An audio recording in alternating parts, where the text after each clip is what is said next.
you guys. За өнөөдөр гадаа гоё өдөр болохоор гэрээс гараад ирлээ. 100 болохоор гэрс нэг сонь бүдэн болчихдог шүү дээ.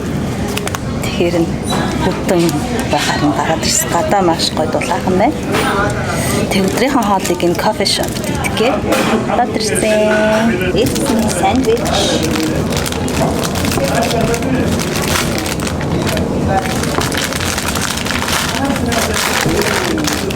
Тийм их сэндвич авсан. Цэцлээ.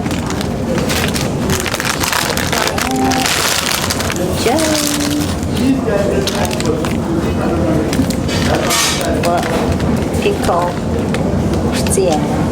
I heard you were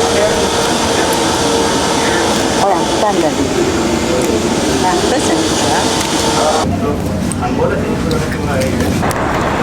За өдрийнхэн цаг уучлаа. Гадаа гоё ээ. Тэгээ одоо хийм цэвэрлэгээр охиныхоо өмдийг асуулнаа.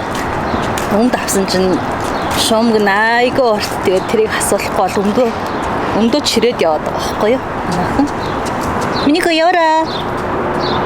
Эчико яваараа.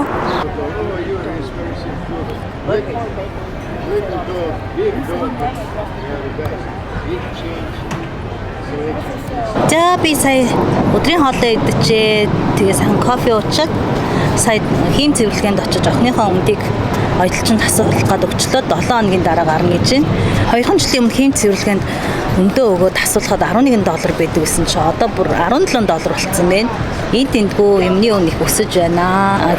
Хийм цэвэрлэгээ ороод дээрэс нь хоолны газар очсон чи нэг зүйл санаанд ороод ихэд хийм цэвэрлэгээ болон хоолны газар, ресторан, сэндвичний газруудад болцоо цагаач иргэд их ажилдаг. Сая гэхэд сэндвичний газар ороход Испани бүсгүй ажиллаж байгаа бол тий хийм цэвэрлэгээний газар ороход Солонгос бүсгүй ажиллаж байгаа байхгүй юу. Тэгээ үүнээсээ үндэслээд оюутан залуучуудаа зөвлөгөө өгмөр санагдаад ямар зөвлөгөө байна гэхээр хэрвээ чи амжилттай сурах дадлыг эзэмшиг гэвэл дараах 5 дадлыг болов залуу байхдаа эзэмшүүлэх зүгээр гэж бодож байна.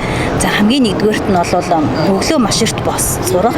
Гадаадд сурж байгаа Монгол оюутнууд, гадаад оюутнууд ч гэсэн өглөө маш эрт босдог. Яагаад тэгэхээр Америкийн одоо ихэнх үйлчилгээний байгууллагууд хийм цэвэрлэгээ, зоогийн газар, метро, автобусны буудал, кофе шопууд дандаа өглөө 5 цагт, 4 цагт ингээ онгоож идэг. Тэгэхээр өглөө эрт бос сурах маш их ач холбогдолтой билээ. Би ч гэсэн оюутан байхдаа маш их өглөө эрт босдог байсан. Одоо бас ажилдаа үедээ 7 хоногийн 3 өдөр нь өглөө өөрөөр 4 цагт босхийг хичээдэг. Өнөөдөр өглөө гэхэд би бизнесийн сургалтынхаа видео хийх гээд хүүхдүүдэд унтчих хооронд видеого бичих гээд бас 4 цагт бослоо л да.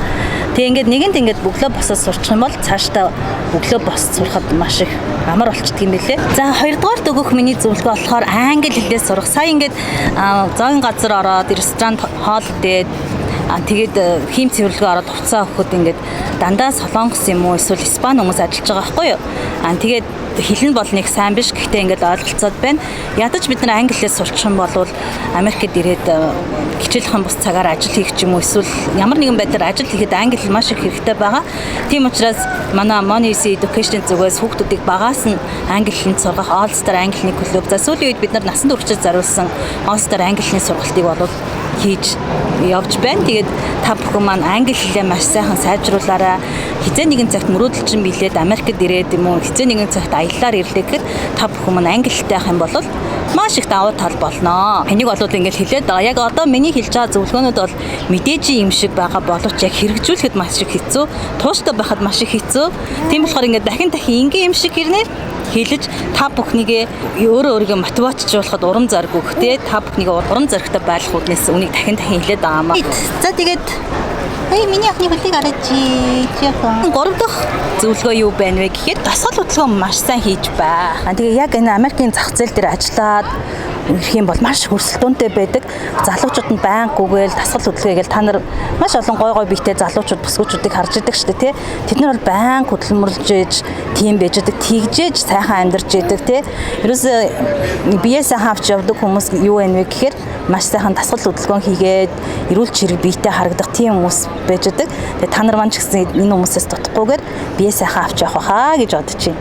Окей, тэгээ 4 дахь өгөх зөвлөгөө маань юу вэ гэхээр эрүүл хоол хүнс хэрэгэлд сурах. Тэгэхгүй бол яг Америкт ирэл гадаадд ирэхээр нөгөө junk food нь маш их байдаг. Энэ ингээл цаг хэмжих гэж бодоод хүмүүс аваад идэв. Тэгэл эрүүл мэндэ муутгадаг тий. Тэгээд хаанч утсан өөрийнх нь биеийн онцлог тохирсон хоол хүнсийг мэддэг байх нэг чухал юм билээ. Тэгээд өөрийнхөө хоол хүнсийг сайн мэддэг үүнийхэн дагуу хооллох нь бол таны эрүүл мэндэд тустай. Тэгэхээр одооноос ингээд эрүүл хоол хүнс юу юм тэр тусмаа чиний биеийн тохирсон ямар хоол хүнсний ногоонууд байдгийг гэх ч юм уу те. Сайн ингээл би кофе авч явахад бол дандаа decaf авч явж байгаа байхгүй юу? Ямар ч кофенгүй би кофенд мэдрэг юм билээ. Тэгэл өөрийнхөө биеийн онцлог тохирсон тэр кофегаа авч явах сайхан байгаа байхгүй юу? Гэх мэтчлэн эрүүл хоолтын талаар маш сайн мэдлэгтэй болоорой. Тэгээ эрүүл хоол хүнсээ хэрэглэж чившээрээ ялангуяа одоо зуны цагт хаа баг хэрэглээд цагаан идэ те сүү цагаан идэ бүтээгдэхүүнээс сайн хэрэглэх зүгээр. За тэгээд дараагийн нэг их зөвлөгөө маань болохоор ямар ч үед сэтгэлээр унахгүй сэтгэлийн маш их тэнхээтэй байх. Бидний ирээдүйн амьдралд юу ч тохиолдож болно тийм ээ.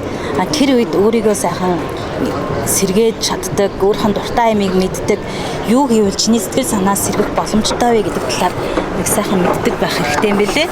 Тухайлбал одоо би жоохон сэтгэлээр унсан ч юм уу тийм нэг сэтгэл санам болсон үедээ гадаа гараад ингээ Вашингтон DC хотоор ахлах чинь тэгээд дуртай газруудаараа очиод үздэг тий. Одоо энэ бол яг миний эрэх дуртай газруудын нэг. Тэгээд дуртай кофегаа авч уун, дуртай идэх юмаа идэн. За тэгэл очих дуртай газруудаараа очиж сэтгэлээ сэргээдэг. Тэгэхгүй яг сэтгэлээр унтсан гээл гэртээ ингээд байгаад байгаа юм бол бүр сэтгэлээр унаад амар хэцүү байдаг тий. Тэгэл амьдрал их утгагүй юм шиг болцсон, юм шиг санагдаал. Тэрний оронд сайхан нүрээ будаад хувцас өмсөөд тэгээ хүүхдүүдэд дагуулж гараад дуртай кофегаа уугаад наран жоохон биеэ шараад ад жаргалын гормон аваад ингээд гэртээ арих юм бол сэтгэл сайхан сэргчдэг. Ингээд ирч хүч авчдаг тий. Тэгээ би ч гэсэн одоо яг ирч хүч аваа сууж гин. Тэгээ гэртээ очиод энэ видеогоо эдит хийгээд тэгээд одоо YouTube суугт оруулна да. Ингээд та бүхэн манаас сэтгэлээ сэргээхин тулд юу хийдэг вэ? Коммент хэсэгт бичиж хуваалцаарай. Миний 5 зөвлөгөө сонслоо тийм ээ. Тэгээд энэ дээрээс нэмээд дахиад нэмэлт бонус зөвлөгөөгөө дахиад тууштай байх маш чухал тийм. Эдгээр 5 зөвлөгөө маань маш энгийн зөвлөгөөнүүд боловч яг хэрэгжүүлэх гэхээр маш хэцүү хүмүүс хэрэгжүүлж чадахгүй тийм. Харин энэ видео маань тань эдгээр зөвлөгөөнийг хэрэгжүүлэхэд маш их тус болох байгаа гэж бодчих. Тэрээ та өглөө алхам босоод амьдласаа үр хоолны сэргэлээр бусгал хөдөлгөөнд хийгээд өөрийгөө байн мотивацуулаад итгэжүүлээ. Тэр санаагаа өдрөг байх юм яг нэг. Магадгүй нэг л өдөр гадаадаар аялах, магадгүй нэг өдөр Америкт ингээд зогсож байх юм тийм ээ. Тийм учраас та бүхэн маань энэ бонус зөвлөгөө болоод тууштай байдлыг байн хэрэгжүүлээрэй. Ийм болохоор сүүлийн үед тууштай байдлын коуч буюу тууштай байдлыг тасгалж өгч гэсэн юм шүү. Тэгээд энэ бичлэг маань та бүхэнд таалагдсан бол миний YouTube сувг subscribe хийгээрэй. Ингээ үргэлж бидэнтэй хамт байгаарай. Энэхүү видеонд лайк дараарай. Бай. Дараагийн бичлэгээр уулзцгаая.